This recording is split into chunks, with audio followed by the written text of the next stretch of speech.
What is up, Nets world? We're back here on the Believe in Nets podcast on the Believe Podcast Network. As always, I'm your host, Erik Slater, Brooklyn Nets beat reporter for ClutchPoints.com. Big thanks to all of you for listening. If you don't already, subscribe to Believe in Nets on Apple Podcasts and Spotify. Also, be sure to check out my YouTube channel at Erik Slater NBA, where I'll be posting all these podcasts as well as film breakdowns, interview clips, other content on the Nets. But the offseason is upon us, and we are here to talk about the Brooklyn Nets, and we are here more specifically to talk about Donovan Mitchell, the Cleveland Cavaliers star who has been linked to the Nets at various points over the last year and a half now. The Cavaliers were eliminated in the second round in 5 games by the Boston Celtics, and before they were even out, the reports are starting to come that multiple teams have their offers ready for Mitchell. The Nets are firmly in that mix. I just finished recording with Hoopshype's Michael Scotto, who joined the pod to break down Mitchell's situation in Cleveland. How likely is it that he's actually traded this summer? Will he sign an extension? How the Cavs can play all of that. We obviously broke down the Nets, where they rank in terms of trade destinations, what they have to offer, how invested are they in this Mitchell pursuit, and if they are to strike out, where does that leave them? Where can they pivot? Where do they go in terms of timeline? We broke down all the angles of it. Really hope you guys enjoy the interview after the theme music.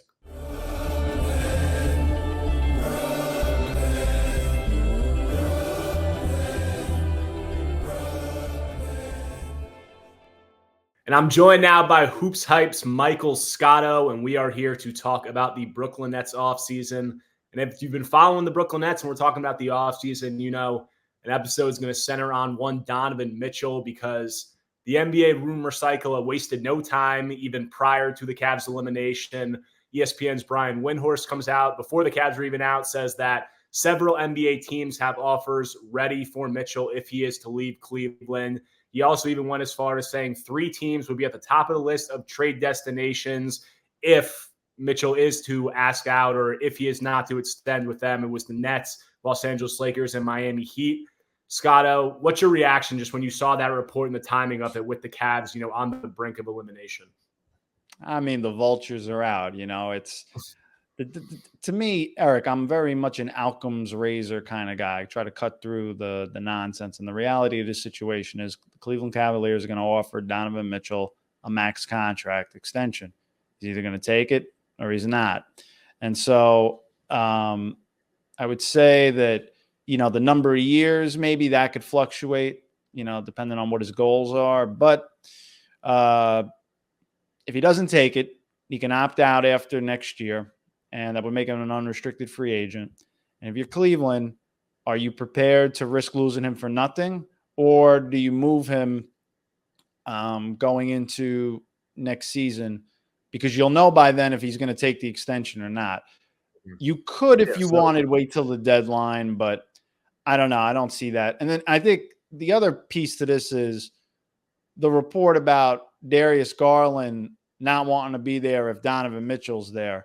So if that's the case, one way or another, there's going to be a big decision in Cleveland, seemingly, even though Garland's under contract for a while. I'm not sure, leverage-wise, how that would work. But it's all centered around Donovan Mitchell, certainly. And, I think once he got hurt, they really had no shot the last couple of games against Boston. Lord knows the last game after the team was out.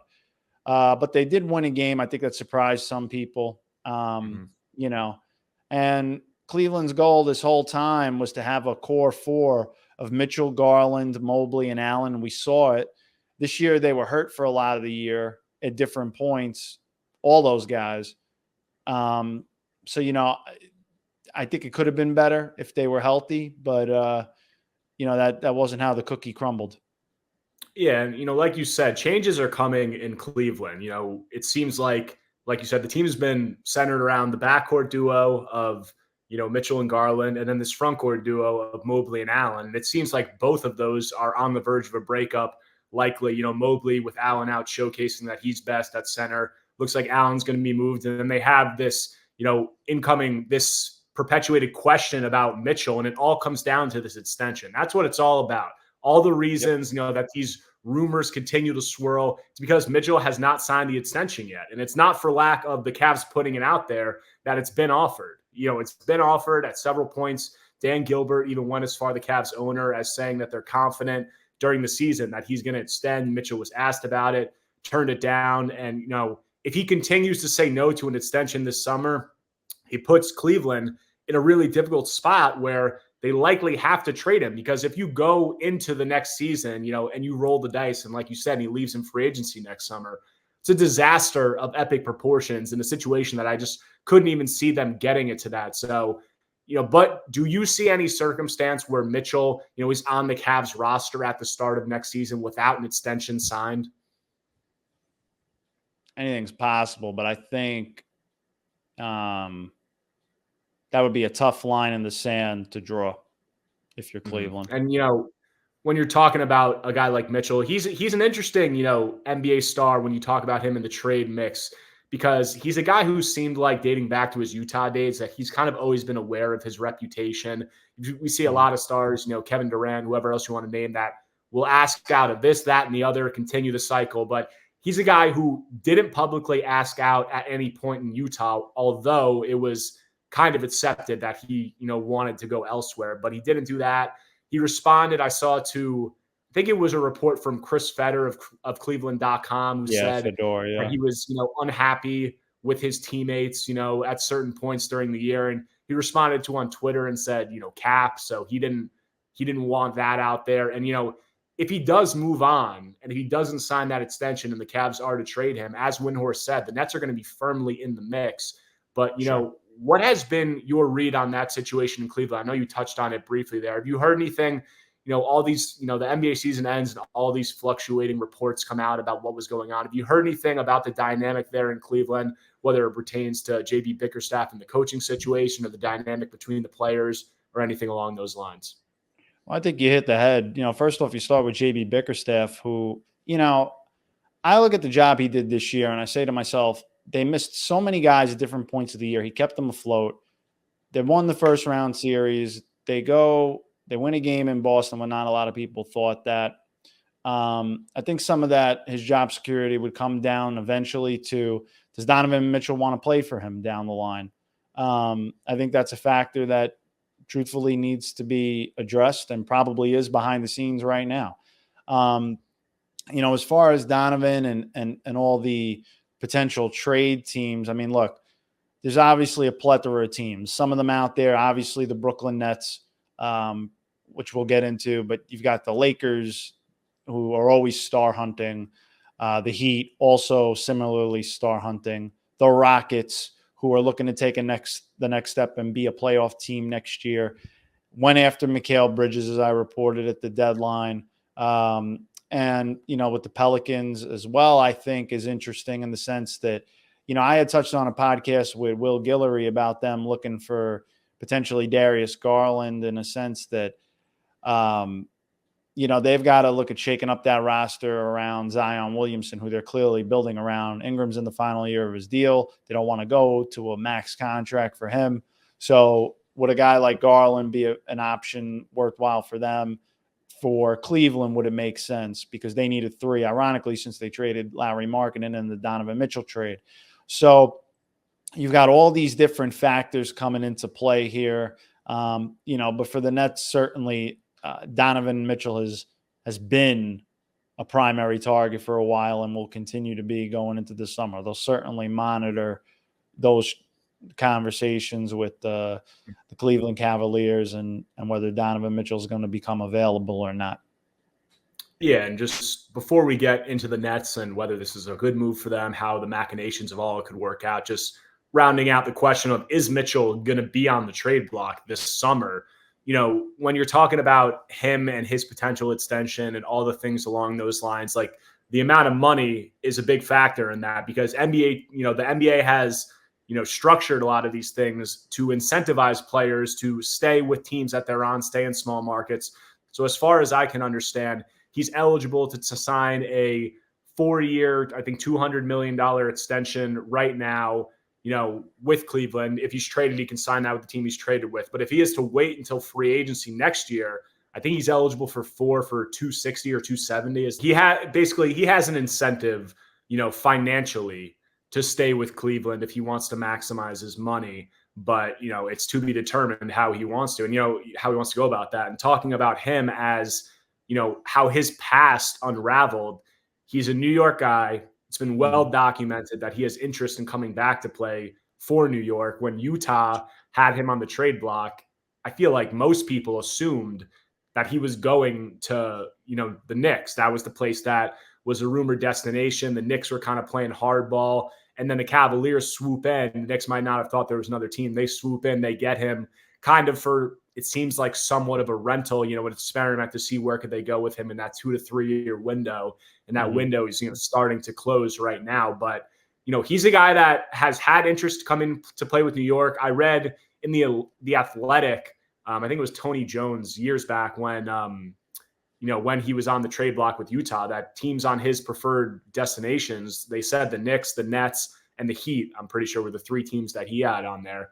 So now talking about the way that this could play out, the Nets are going to be in the mix if he's available. As Windhorst said, Lakers, Nets, Heat are the teams he put at the top of the list.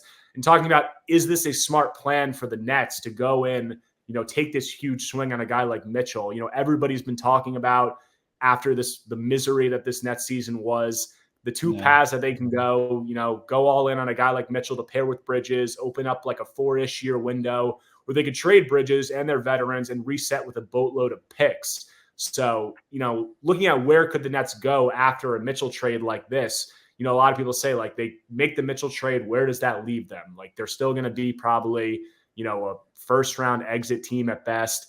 But with the Nets, they're looking at 2025, all of that cap space they have. It's a really deep free agent class. Hoopshype actually did a good piece on it. I forgot who wrote it, but it was in March, I think.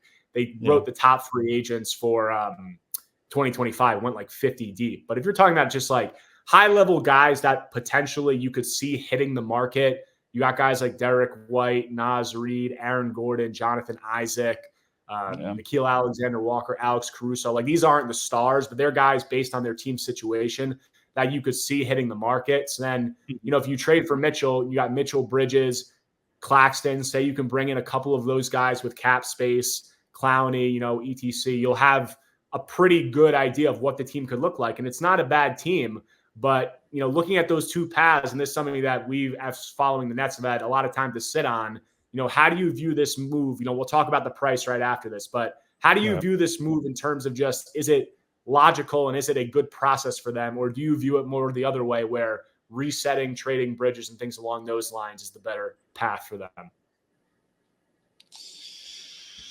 Well, I think this is what I would say. For the Nets, if you were going to trade Mikal, you could have done that previously. They've shown no inclination to do that to this point. I think they've had pretty good offers. And their stance has been, this is more of a retool than a rebuild. So along those lines, I think getting Donovan Mitchell, an all-NBA guy, certainly moves the needle. But what's interesting here is that would obviously be counterintuitive to a guy like Cam Thomas, who really broke out last year, and a guy that, if the Nets were going to get Donovan Mitchell, you'd have to imagine he'd be in the trade.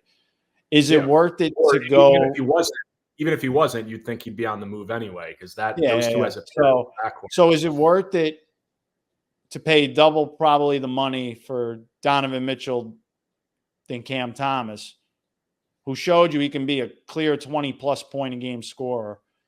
He's got to round out other parts of his game. Mitchell draws more attention. I mean, look, Mitchell's the better player overall. But how are you going to allocate your funds? The Nets have made Nicholas Claxton the primary point of emphasis this summer when it comes to free agency. They want to retain him. They're willing to spend to keep him. So, to me, right now, Donovan Mitchell, if you got Donovan Mitchell, it's a big stepping stone. But it's not the be-all, end-all. If you rebuilt, you don't have your own picks, which is the problem. But Unless those they Phoenix pull the picks are trigger. valuable. Those Phoenix picks could be very valuable. And a lot of Mhm. people around the league are starting to look at those picks and having more value. So, Mhm. I think, Eric, when they brought in Jordy Fernandez, it's a dual-edged sword in the sense that they've put a lot of emphasis on player development. They brought in other coaches to help with that and the way they've reshaped their staff. And I think they're prepared for both directions. I don't think Donovan Mitchell, all the eggs are in that basket. I think there's certainly an Easter worth of eggs, maybe they're Okay. painting them, but it's not the be all end all. They have other contingency plans, but certainly Donovan's been at the top of their radar for a while. Well, it's interesting because I had something in my notes down the line in this podcast where I said it does seem like to me like a lot of their eggs are in the Mitchell basket. So that's something that, let's talk about now. And I want to unpack because, if we'll talk about the price for Mitchell and all that, I had that coming up next, but we'll get into that in a little bit. If, if the price gets too high or Mitchell doesn't leave Cleveland and they aren't able to facilitate that deal, they're likely running it back with either the same team next season or they could make a lateral move. And we'll get into what those moves could be. But, it's tough for me to envision a scenario where they're running it back next season with mostly the same roster after how poorly this past season went. So, if they are, I mean, all right, you disagree? Not to cut you off, bro, but the reality is if you can get for Donovan, you swing for that. But otherwise, if it's not going to be Donovan now, the reset was for 2025 anyway. So that meaning after next year. That's when Ben Simmons is off the books and they've got a little bit more financial flexibility to do some things. So I do think you got to keep that in mind when you're looking at their, I don't know if patience is a virtue, but they say it is. So. Yeah, but the question that I had in there is, to me, it seemed like the viable route that I just, explained for everybody is trade for Mitchell. And then you got that cap space in 2025 to add to that Mitchell Bridges core. If they strike out on Mitchell and we get to 2025, they're sitting on their hands for this next season, which is probably, if they're running it back with the same roster, going to be another really rough season. Just for this 2025 mystery guy, I mean, I think we have an idea of some of the guys who could be available. But you're talking about the cap space they have, stars aren't hitting free agency as often anymore. I mean, you just said it before, get the bag, now figure it out later. Guys can ask out. I mean, if we're looking at 2025, the guy that seems like he could be on the verge of moving might be Giannis in Milwaukee because that's an aging core. They don't have a lot of flexibility. But you're talking about patience, their patience or whatever. But if they strike out on Mitchell and we get to 2025, you think they're just waiting to see if something falls into their lap, or is there a contingent? I mean, I know you're not them, but I don't see how that's just a tough sell to the fan base, in my opinion. No, I hear you, but I don't, Giannis Antetokounmpo, you probably have to trade for anyway. There's so many different layers to this conversation.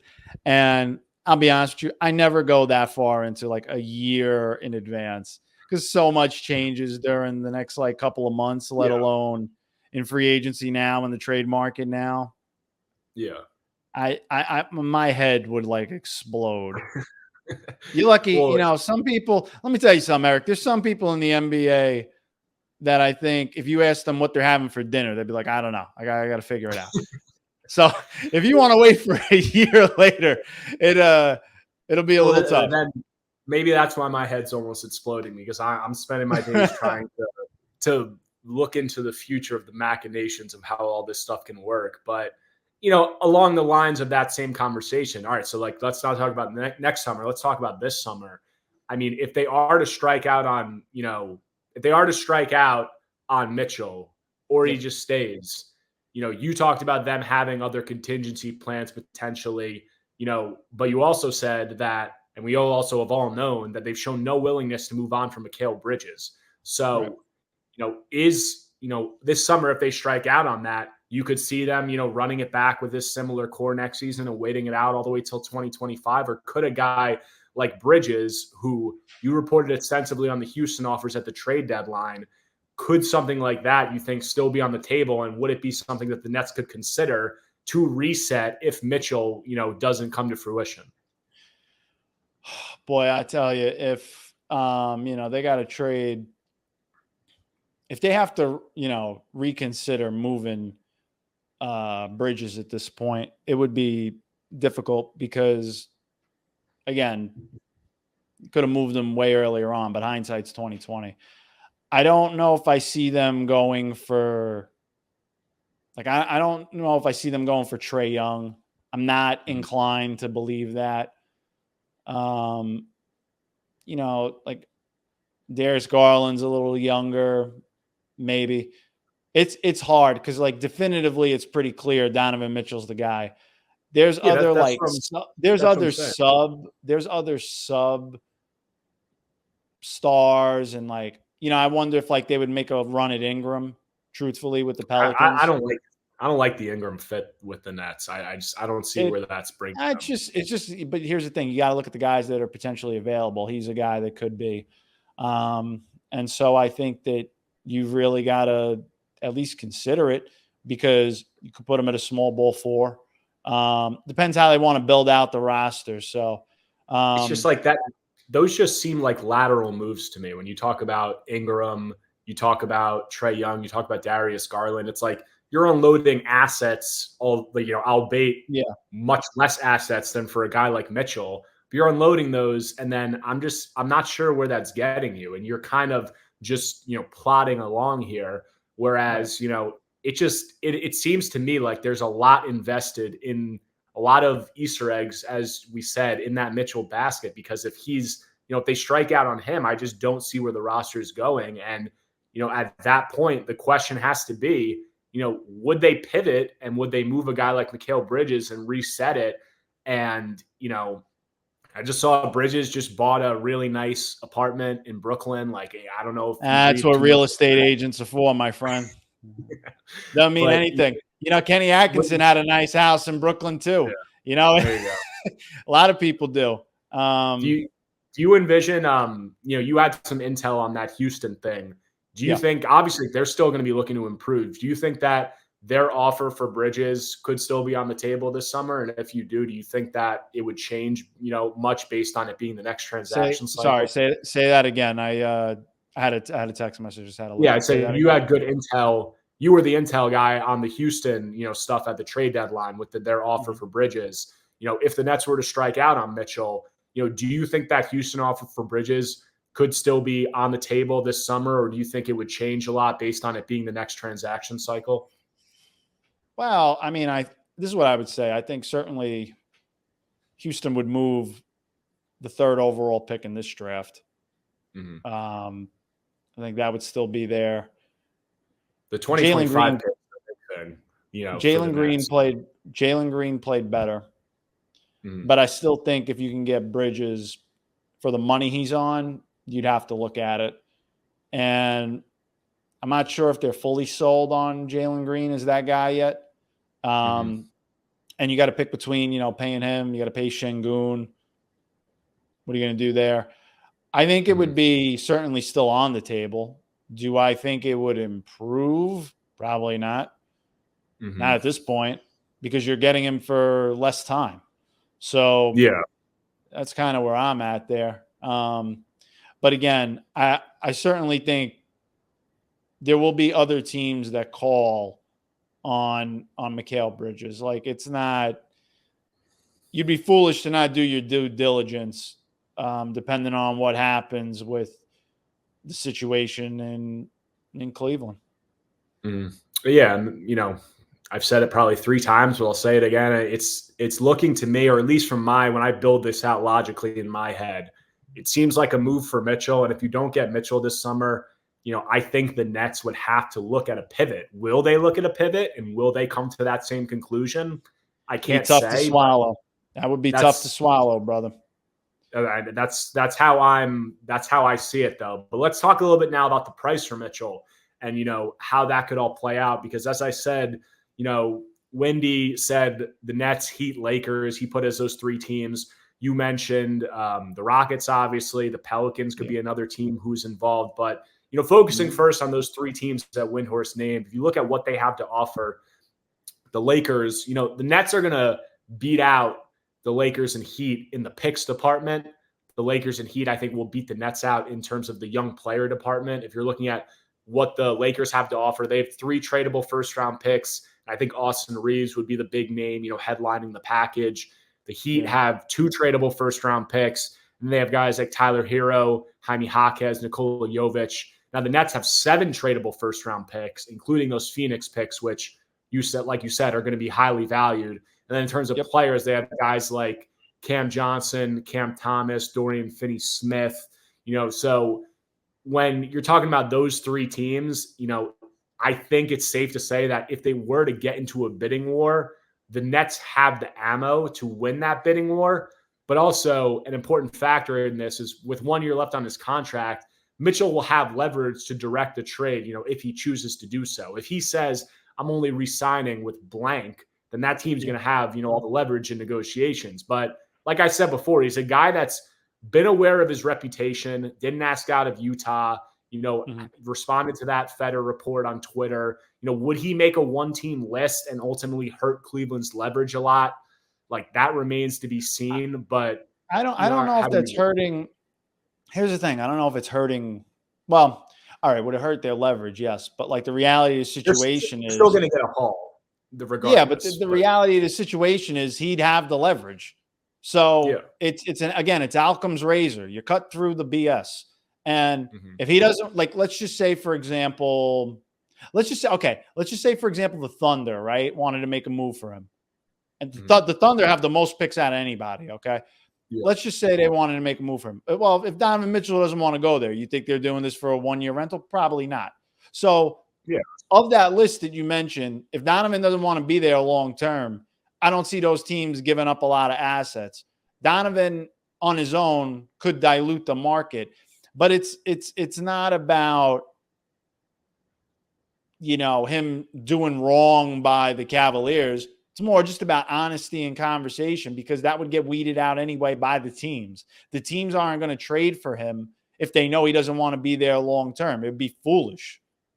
Yeah, I mean, basically what I'm saying is, how many teams is he open to being with long-term? Like, if we're focusing, let's say he wants to be in a big market and we're focusing on teams like the Nets, Lakers, and Heat, the 3 teams that Windhorst mentioned, is he, does he have one team there where he says, I'm going to want to go to this team and I'm only going to want to go to this team? Because while Cleveland's, they're going to get a haul regardless. But I don't think it would be one team. That's what I'm saying. If he says, I don't think it would be. I don't think it would be one demanding trade to one team. Like, I don't think this is like years ago when Carmelo Anthony wanted to go to the Knicks. I don't think that's what this is. Or even like we just saw with Dame in Miami. The difference being, Portland could tell Dame to go scratch and send him to Milwaukee because he had 40 years left on his upcoming contract, basically. But who knows? Maybe Miami will circle back around on Damian Lillard too. I don't know about that. We'll see. But with 1 year left on, you got something on that? Wouldn't shock me. Getting him back. It wouldn't shock me. Miami's got to look to get a star, man. Like, they're always in these conversations. Yeah, the Mitchell. I'm not saying they're getting them, but to say they're not going to be in a conversation, I think you got to do your due diligence. There's so many trade talks that happen behind the scenes that don't get reported. Like, even the time that the Lakers and the Warriors talks with LeBron and pairing LeBron and Curry. I guarantee you all those calls happen all the time. They just don't get out all the time. Yeah. So just talking about Mitchell, like you said, you don't think it would be a 1-team list, but let's say that he wants to be in a big market and he's thinking about, say, LA with the Lakers, New York with Brooklyn, Miami with the Heat. If he's not making a 1-team list and he's open to all 3 of those, and all three teams, really want him, what does that mean? We're getting into a bidding war. And then the question for the Nets is, how high are the Nets going to go? So, if we're going to talk about potential offers, for the Nets, like it's pretty clear what the outline or structure of the offer would be. Like I said it before, like you have Cam Johnson, who's going to be like the main salary filler, it would seem like. And then you got like Dorian Finney-Smith and Dennis Schroeder are mid-sized contracts. You'd think Finney-Smith probably would be the guy in there. And then you have Cam Thomas, really exciting young prospect, even Noah Clowney, another really exciting young prospect. So like the formula for it would seem like it would be Cam Johnson, bulk of the salary, probably a guy like Dorian Finney-Smith, and then like a Cam Thomas or a Noah Clowney. And then you're talking 3 or 4 first-round picks. So that's a lot to give up for a guy like Mitchell. I'm not saying they should or shouldn't do it, but if we get, the Lakers coming in and the Lakers are offering all their picks in Austin Reeves, and you get the Heat coming in and they only have 2 picks, so that's tough. But then they got guys would have like the best package. I think the Nets would they have would. the best package. But out of those teams, out of the teams you listed, but I also think you got to ask yourself, what is Cleveland in a theoretical sense wanting? Do they want more picks? Because if they got picks, the Nets, there's other teams out there that can offer more picks than the Heat and the Lakers, certainly. So depends what they're looking for. And again, if you're the Nets and you're trading for the guy, you assume you're giving him a full max, and you're going to have to pay McHale at some point. Those are your pillars. Okay. You got Nick Claxton still there. Okay. Mm-hmm. Yeah. So I don't know who the point, I don't know who the point guard is. I don't know who the 4 is, but I think that's your foundation. Mitchell's effectively the point guard, like that and then it allows. So. You don't think so? No, I mean, they got to get a bigger. They got to get a bigger point guard. Mitchell's going to have the ball in his hands, but he's not a point guard. He's a 2 for sure. He's a 2, but down the stretch of games. I mean, if you're talking about like how the Nets, this is what's always tough with McHale, and this is I didn't even think we were going to talk about this, but we're getting into some X's and O's talk. I like it. McHale playing the 3. It's tough because like the Nets have played McHale at the 3, and then they got to get a power forward. I guess it could be Noah Clowney, but like we've seen it with this 3-4 of Mikal Bridges and Cam Johnson. It's just too small. Like they get bullied on the boards. Like they have trouble, going to the basket against these bigger teams. Like there's just not enough beef in there. So if you're able to play McHale at the 2 for long stretches, that, and you have Mitchell handling the ball, this like there's always obviously going to be different machinations of the lineups depending on who else they bring in. But I think that's an exciting aspect of it is you could put out a much bigger lineup around a guy like Mitchell. But, that all remains to be seen. But, like you said, getting back to the offers that the Nets and the potential bidding war, like the Nets, if Cleveland's prioritizing picks, the Nets are going to have the best offer. If Cleveland's prioritizing players, maybe like Miami might have the best offer with Hero and Jaquez and Jovic and guys that look really exciting. But, it remains to be seen. And if the Nets are going to come in, there's also a question of which picks are they going to be giving up, because, they have a lot of picks from a lot of different places, and they have the 27 first from Phoenix, 28 they can swap with Phoenix, the 29 from Phoenix, all unprotected. Those are really valuable. So how many are they giving up? Those are the most valuable picks. It's not even close. Well, yeah, and then you got the Nets, own picks down the line. But interesting conversation, because, we just saw Phoenix Nets fans do their tap dancing over the graves of, the Phoenix Suns fans after that first round sweep. What have you heard about the value of those picks? Because, that's obviously been a conversation. I did my last podcast on Phoenix's implosion. Those got to be pointing up big time right now, right? Yeah, I've been saying it throughout the pod with you. 100% there. The value of those picks is rising because a lot of people are looking at this team and saying, Durant is getting older. Booker and Beal are not an ideal fit, and they don't have a lot of flexibility to improve the roster and get better beside the guys that they have. Obviously, they believe in them, and, hiring coach Mike Budenholzer it should help them be a better regular season team. He was always great, with the Bucks and maximizing the talent that he had. He should be able to have a field day scheming to get these guys open, but you have to certainly question the health of Bradley Beal. Durant was able to stay healthy last year, thankfully for him, but that's been a question mark previously, and I don't think it will go away. So any of those guys get hurt, I mean, you're in trouble. You are in trouble because with the way the cap is, you don't have a lot of flexibility. If you're going to build with a big three, you better hit on the big three. And you got to I hit on don't minimum think that was the right fit. I think last thing I'll say on a big three, in today's NBA, if you're doing a big three, you need a big, you need a wing, and you need a point guard. You cannot, I feel like just Beal and Booker are a mirror image of obviously different levels, but they play effectively the same position. And not having a true point guard hurt. And that's why when you said to me about, Donovan Mitchell, well, he's a point guard, it's like he has the ball in his hand, but he's not a point guard. You need somebody that can get the offense in sets and be a coach on the floor.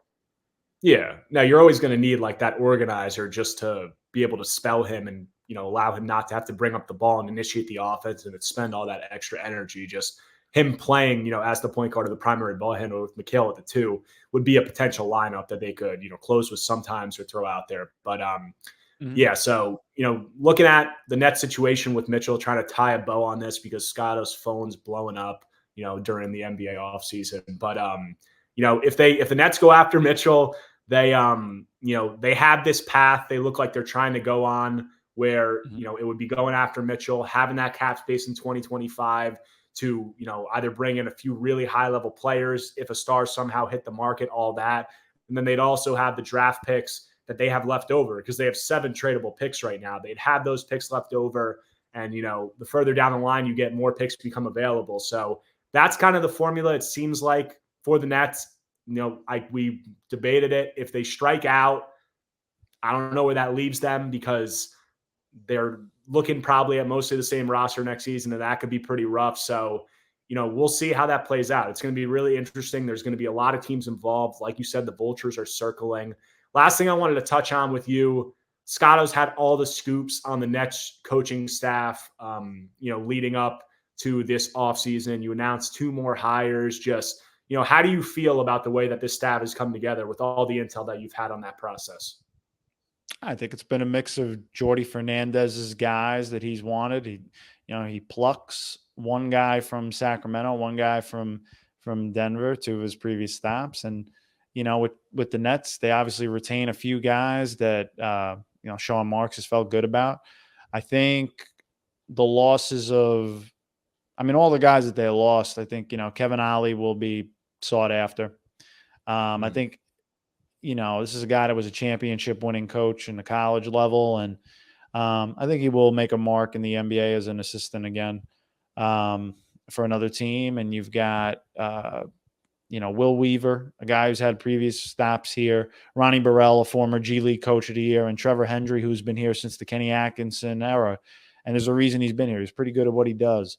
Just in this instant, it was a chance for him to move on and move forward elsewhere. And I think all these guys that they lost are good coaches. They are in their roles. So I do think they'll land elsewhere. But for the Nets, the biggest thing that stuck out to me, Erik, is that they are putting more of an emphasis on player development than they ever have since the Kenny Atkinson era. And they're going to need it. Because if like you said, you can go and trade for Donovan, but even if you do, you need your guys to develop, especially some of the young guys like Noah Clowney, whether Cam Thomas is here or not. And they've got a lot of other young guys too. Dariq Whitehead, who sometimes seems to get fallen by the wayside, but that was Dariq Whitehead is younger than some of the guys in this draft. So he's a guy to look at. And other than that, I think, like you said, if they don't happen to get Donovan Mitchell, you really need your own guys to develop and increase their value to give you more optionality. Definitely. Scotto, always appreciate the time, especially with the phone blowing up and the offseason approaching. If you guys don't, follow Mike on Twitter at Mike A. Scotto. Follow all of his work on Hoopshype. Always great stuff there. A national NBA insider with a Brooklyn Nets history and insight, on the machinations of the team. So always appreciate your time, man. Thank you. Anytime, brother. Anytime.